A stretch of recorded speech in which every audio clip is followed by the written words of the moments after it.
नमस्कार, मैं हूं नाजिया। आप देख रहे हैं कैपिटल टीवी उत्तर प्रदेश।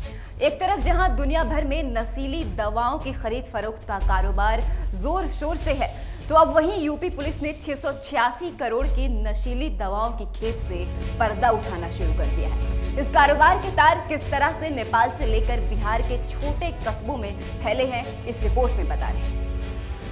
उत्तर प्रदेश के महाराजगंज जिले के नेपाल बॉर्डर के पास सिमाई गांव जमुई कला में बीते 3 अगस्त को पकड़ी गई 686 करोड़ की नशीली दवाओं की खेप से पर्दा उठने लगा है।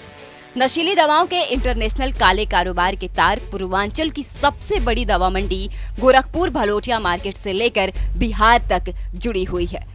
नशीली दवाओं की इंटरनेशनल तस्करी का ये कोई नया खेल नहीं है, बल्कि कस्टम की मिलीभगत से गोरख धंधा कई साल से चला आ रहा है। बिहार और गोरखपुर आने वाली इन प्रतिबंधित दवाओं को गोरखपुर और महाराजगंज से जुड़े छोटे छोटे कस्बों में स्टोर किया जाता रहा है। ऐसा नहीं है कि पुलिस और कस्टम को इसकी जानकारी नहीं थी, बल्कि कहा तो ये जा रहा है कि इन दोनों विभागों की मेहरबानी से ही ये धंधा जोरों से चल रहा था। दरअसल 3 अगस्त को ठोठीबारी कोतावली इलाके के ग्राम जमुई कला में स्थित गोविंद गुप्ता के मकान और उसके अवैध गोदाम से बड़े पैमाने पर 104 बोरी नशीली प्रतिबंधित दवाओं की खेप बरामद हुई थी। दवाओं की इंटरनेशनल तस्करी के कारोबार का भांडाफोड़ होते ही सुरक्षा एजेंसियों के कान भी खड़े हो गए हैं।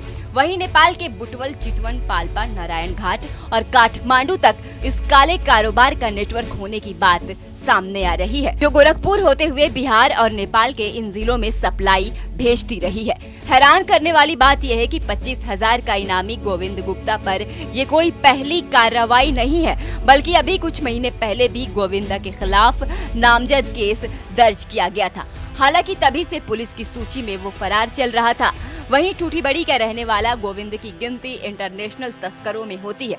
वो नेपाल के रास्ते देश में आने वाले कैनेडियन मटर से लेकर वियतनाम की काली मिर्च और अमेरिकी डॉलर की तस्करी का सरगना माना जाता है। वहीं हवाला कारोबार में भी गोविंद का नाम मास्टरमाइंड के तौर पर शुमार है। हालांकि इस बरामदी के बाद यूपी एटीएस भी इसे लेकर अलर्ट हो गई है।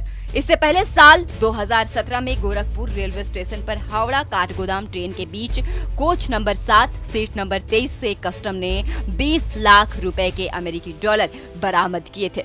हालांकि कस्टम की छापेमारी के दौरान ट्रेन में मौजूद किसी ने भी डॉलर पर अपना हक नहीं जताया, लिहाजा कस्टम ने डॉलर तो बरामद कर लिया, लेकिन उसके साथ किसी तस्कर की गिरफ्तारी नहीं हो सकी। हालांकि उस वक्त भी कस्टम की जांच में ये बात सामने आई थी कि बरामद डॉलर ठूठीबारी के तस्कर गोविंद गुप्ता के हैं। साल 2013 में भी कस्टम टीम ने मनीराम रेलवे क्रॉसिंग से एक कार से तस्करी करके ले जा रही 76 लाख रुपए की नेपाल की करेंसी बरामद की थी, जिसकी इंडियन कीमत करीब 40 लाख रुपए बताई गई थी। इन नोटों के साथ वाराणसी के एक व्यक्ति को टीम ने गिरफ्तार भी किया था, जिसने पूछताछ में यह कबूल किया था कि नोट उसे गोविंद गुप्ता ने ही उपलब्ध कराए थे।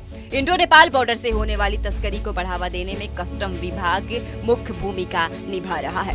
शायद यही वजह है कि अगर छिटपुट कार्रवाई को छोड़ दें तो बिहार और नेपाल बॉर्डर से जुड़े होने के बाद भी बीते 2 साल में कस्टम ने एक भी कार्रवाई नहीं की है। कहा तो ये भी जा रहा है कि कस्टम विभाग ही इन तस्करों को बाकायदा संरक्षण दे रहा है, जिसकी वजह से ये गोरख धंधा बढ़ता ही जा रहा है।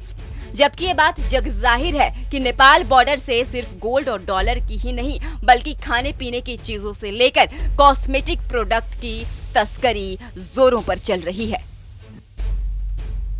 कस्टम विभाग ने जिस तरह से इंडो नेपाल बॉर्डर पर हो रही इस तस्करी में भागीदारी निभाई, ये उसी का नतीजा है कि बीते 2 सालों में इन माफियाओं पर एक भी कार्रवाई नहीं की गई। लेकिन यूपी की योगी सरकार अब पूरी तरह से एक्शन में है, इसलिए तो इन तस्करों और माफियाओं के बुरे दिन शुरू हो गए हैं। फिलहाल के लिए बस इतना ही। देखते रहिए कैपिटल टीवी उत्तर प्रदेश।